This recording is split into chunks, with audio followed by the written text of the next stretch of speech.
आज ठरलं ओल्या नारळाच्या करंज्या बनवायच्या. त्यासाठी सारण करायला घेतलं.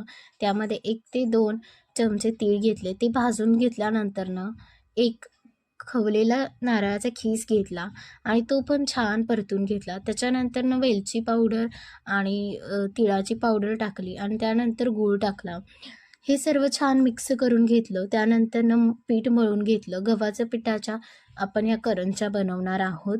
तर करंज्या आपण तळून बनवणार आहे, उकडणार नाही आहे. तर इथं छोटे-छोटे गोळे करून घेतले. थोडंसं पीठ घट्टच मळायचं आहे आणि मग नंतरनं या करंज्या अशा लाटून घ्यायच्या आहेत.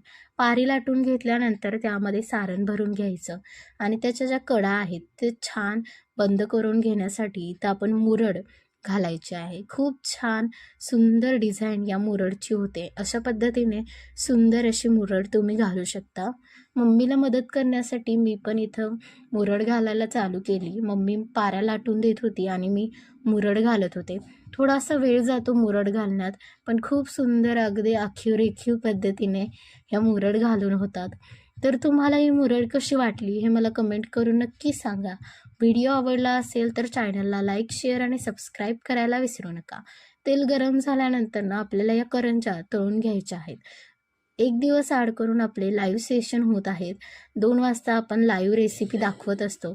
तर तुम्ही सर्वांनी 2 वाजता लाईव्हसाठी उपस्थित राहा आणि रेसिपी आवडली असेल तर चॅनलला सबस्क्राईब करा.